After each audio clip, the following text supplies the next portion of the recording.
Local dropshipping এ যেটা হয়, আমরা ফেসবুক পেজ লাগবে, প্রোডাক্ট লাগবে, ওয়েবসাইট লাগবে, একটা বিজনেস নাম্বার লাগবে, বিজনেসের ইমেইল লাগবে এবং রিটার্ন অ্যাড্রেস, যেটা ফিজিক্যাল অ্যাড্রেস, যেখানে কোনো সময় যদি প্রোডাক্ট রিটার্ন আসে বা কোনো কার্ড আসে বা কোনো ধরনের রেগুলেটরি থেকে যদি কোনো কিছু আসে যেন রিসিভ করা যায়।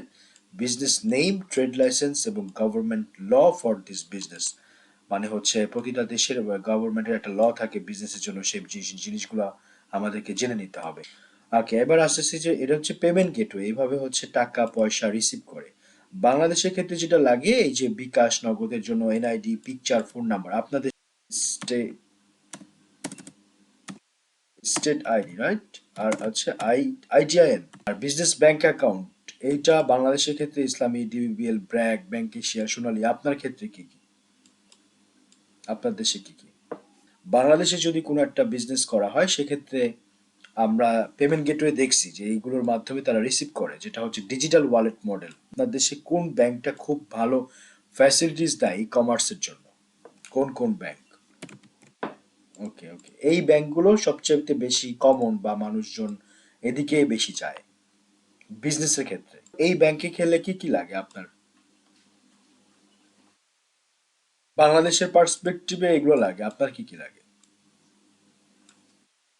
বুঝেছেন? হ্যাঁ, স্টেট আইডি।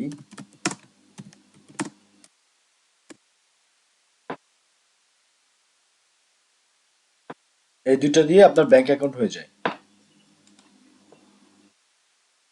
আমরা যদি ইন্টারন্যাশনাল ড্রপশিপিং দেখি, এখানে আমরা যা যা দেখতেছি, ঠিক আছে, এগুলো সবগুলো আমরা এখানে নিয়ে আসছি।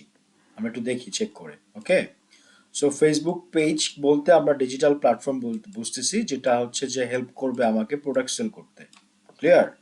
এবং একটা ফেসবুক পেজের জন্য আমার logo, banner, content, business number, email আর অ্যাড্রেস এবং অ্যাড ক্যাম্পেইন, এই কয়টা জিনিসই প্রয়োজন। এবার আসতেছে প্রোডাক্ট। প্রোডাক্ট মিনস হচ্ছে প্রোডাক্ট সাপ্লায়ার, মানে প্রোডাক্ট পেতে হলে অফকোর্স আমার প্রোডাক্ট সাপ্লায়ার লাগবে, ঠিক আছে? সো সেক্ষেত্রে আমাকে সিলেক্ট আ উইনিং প্রোডাক্ট, আমাকে একটা উইনিং প্রোডাক্ট সিলেক্ট করতে হবে এবং select a winning product niche for me, যেটা আপনার অলরেডি হয়ে গেছে। ওয়েবসাইটের ক্ষেত্রে আমার একটা ডোমেন দরকার হচ্ছে, আমার হোস্টিং দরকার হচ্ছে। সো ডোমেইন প্রোভাইড করবে ডোমেইন প্রোভাইডার কোম্পানি, শপিফাইও আপনাকে এটা প্রোভাইড করতে পারে। হোস্টিং এর ক্ষেত্রে প্রোভাইড করবে হচ্ছে শপিফাই, আপনাকে হোস্টিং প্রোভাইড করতেছে, ঠিক আছে? সো হোস্ট থিমের ক্ষেত্রে শপিফাই আপনাকে ফ্রি থিম প্রোভাইড করতেছে, পেইড থিম আছে, প্রিমিয়াম থিম আছে। প্রিমিয়াম থিম দুই রকম হয়, একটা শপিফাই থেকে, একটা থিম ফরেস্ট থেকে। থিম ফরেস্ট হচ্ছে এই ওয়েবসাইটটা। থিম ফরেস্টের মাদার কোম্পানি আছে, থিম ফরেস্টের মাদার কোম্পানি হচ্ছে এনভাটো মার্কেট। সো এনভাটোর মধ্যে অনেকগুলো সিস্টার কনসার্ন আছে। কেউ গ্রাফিক্স নিয়ে কাজ করলে তারা গ্রাফিক রিভারে কাজ করে, কেউ যদি কোড নিয়ে কাজ করে তারা কোড ক্যানিয়নে কাজ করে, কেউ যদি ফটোগ্রাফি নিয়ে কাজ করে তাহলে ফটো ডিউন নাম একটা সিস্টার কনসার্ন আছে, সেখানে কাজ করে। সো কেউ যদি ওয়েবসাইটের থিম নিয়ে কাজ করে, থিম ডেভেলপমেন্ট নিয়ে কাজ করে, তারা থিম ফরেস্টে কাজ করে, ঠিক আছে? এবং প্রত্যেকে হচ্ছে এনভাটো মার্কেট প্লেসে। এবং এখানে যদি আপনি শপিফাই থিম লিখে সার্চ করেন, ডেভেলপার হয়তো এই থিমগুলো তৈরি করে রাখছে, ডেভেলপার অথবা একটা গ্রুপ অফ ডেভেলপার, তারা এখানে থিম তৈরি করে রাখছে এবং আমরা চাইলে এই থিমগুলো দেখতে পারি, পছন্দ হলে আমরা পারচেস করে নিতে পারি। এবং এখানকার থিমগুলোর প্রাইস খুবই কম, $59 থেকে শুরু করে আমি $100 মধ্যেই এক একটা থিম আমি পেয়ে যেতে পারি। শপিফাই থিম লিখে সার্চ করার পরে আপনি প্রতিটা থিমেরই এখানে বেস্ট ম্যাচ, বেস্ট সেলার এবং নিউয়েস্ট আপনি ফিল্টার করতে পারবেন, অর্থাৎ যেগুলো নতুন সেই থিমগুলো আপনি দেখতে পারবেন। শপিফাই 2.0 নামে একটা বিষয় আছে।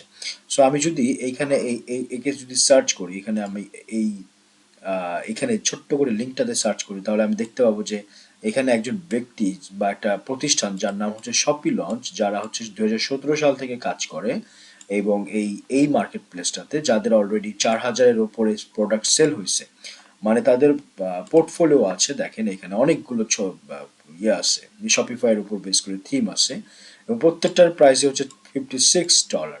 সো $56-এর বেশ কিছু থিম তাদের আছে বিভিন্ন ক্যাটাগরিকে বেস করে। কোনোটা হয়তো বা জুয়েলারিকে বেস করে, কোনোটা হয়তো বা আপনার গ্রোসারিকে বেস করে। শপি লঞ্চ ওরা খুব ভালো কাজ করে এবং খুবই প্রিমিয়াম, এবং ওদের রিভিউটা খুবই ভালো, 168 রেটিং আছে, 4,000-এর উপরে সেল হয়েছে।